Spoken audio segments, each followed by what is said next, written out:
तर हे बघा आता चुलीवर अंडे शिजायला टाकलेले आहे ती. तर आता हे शिजून झालेत अंडे. तर हे आता थंड पाण्याने चांगले धुवून घ्यायचे आणि सोलायचे आहे ती. आणि परत हे सोलून झाल्यानंतर हे बघा आता इथं सोलून झालेत अंडे हे. तर आता याचे काप करून घ्यायचे आपल्याला अशा प्रकारे. तर मधनं याचे काप करायचे आहेत आपल्याला. आणि हे आमच्या आई अंडे बनवतात, मी तुम्हाला सांगतेय. आणि बघा आमच्या आईच्या हातची भाजी छान होती. मी खात नाही म्हणा, पण सांगते तुम्हाला एक. कारण की आता इथे तव्यामध्ये टाकलेले आहे तेल आणि त्याच्यात टाकली चटणी. आमच्या घरात तिखट खूप आवडतं, त्यामुळे इथं चटणी टाकते आणि त्या चटणीमध्येच हे अंडे टाकायचे आहेत आणि चांगलं परतून घ्यायचे आहे. तर बघू शकता आमच्या आई कसे बनवतात हे अंडे. तुम्ही पण ट्राय करून बघा आमच्या आईंसारखं हे अंडे कसे बनवायचे. आणि खाऊन आमच्या कमेंटमध्ये नक्की सांगा की आईंच्या हातचे अंडे आवडले का तुम्हाला. मी खात नाही, पण घरातले म्हणजे असं आईंच्या हातचे अंडे खूप आवडते ती. तर हे बघा अशा प्रकारे परतून घ्यायचं आहे. तव्यातच बनवलेले आहेत आईने चुलीवर. आणि चुलीवरचं छानच लागतात. वरण आणखीन चटणी सुद्धा टाकली आहे, कारण तिखट खूप आवडतं. तुमच्यात पण कमेंटमध्ये सांगा तिखट कोण खाता आणि तिखट नाही खात कोण. मीठ पण टाकायचं आहे. मीठ टाकल्यानंतर सुद्धा चांगलं याला हलवून घ्यायचं, परतून घ्यायचं आहे.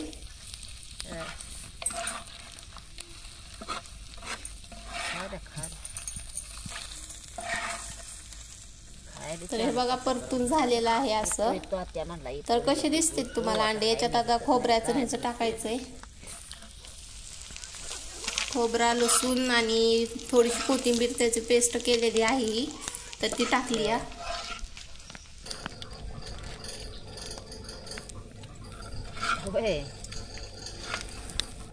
तर बघू शकता आता इथं चुलीमध्ये जरा जाळ लावत आहेत. आणि इथं आता पातळ भाजी सुद्धा बनवून घ्यायची आहे. ते अंडे फ्राय केले होते, तर हे तेल टाकलेलं आहे आणि ह्या तेलामध्ये असेच अंडे टाकलेले आहेत. हे कट करून घेतलेले नाहीत अंडे. तर हे अंडे चांगले हलवून घ्यायचे आणि याच्यात टाकायचा आहे तोच मसाला, लसूण, खोबरं आणि ह्याचं कोथिंबीर. तर हे बघू शकता चुलीला कसा मस्तपैकी जाळ लागलेला आहे. थंडीच्या ह्याच्यात खूप भारी वाटतं. आणि इथे चटणी टाकलेली आहे. चटणी तुम्हाला सांगितल्याप्रमाणे तिखट लागतं, त्यामुळे चटणी जास्तच टाकलेली आहे. तर मी अंडे हे नॉनव्हेज कसलं सुद्धा खात नाही. तर तुम्ही सांगा, तुमच्यापैकी कमेंटमध्ये सांगा कोण कोण खातं आणि कोण नाही. तर इथं मीठ सुद्धा टाकलेलं आहे. कोणाकोणाला अंडे हे आवडतात ते सांगा. तर आमच्या आईंना तर मटण अंडे खूप आवडतात, त्यामुळे ते सारखं बनवतात. आणि मी तर कसलं खात नाही. तर कमेंटमध्ये सांगा कोण कोण खातं आणि कोण कोण खात नाही. हे बघू. तर हे बघा आता कसं शिजवून आता याच्यात पाणी टाकलेलं आहे.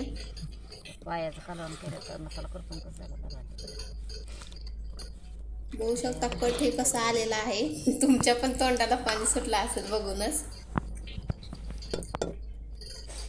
बघू शकता चुलीला जाळ ह्याचा कसा लागलेला आहे. तर चुलीवर स्वयंपाक हे कुणाकुणाला आवडतो सांगा. तर हे बघू शकता किती सुंदर भाजी दिसतीये खाणाऱ्यांसाठी. तर आता हे चांगलं उकळून येऊन त्याला परत थोडंसं बाजरीचं पीठ त्यामध्ये टाकून घ्यायचं आहे. हे बघू शकता आमच्या घरात तर चुलीवरचा स्वयंपाक खूप आवडतो, त्यामुळे आम्ही कधी कधी करतो चुलीवर स्वयंपाक. तर बघू शकता इथं आम्ही आता भाजी शिजून झालेली आहे. तर आम्ही जेवायला सुद्धा बसलोय.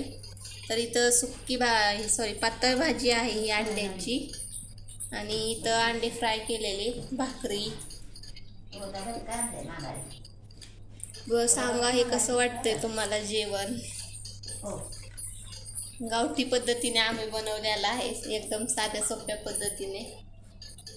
जास्त खूप मसाले नाही. आणि इथे मी बसलेली आहे, सगळ्यांना जेवण वाढतेय. थंडी खूप वाजते, त्याच्यामुळे इकडे भाऊजी, आई बसलेले. पप्पा आहेत मुंबईमध्ये, त्यामुळे आम्ही 4 जण जेवाय बसलेलो आहे.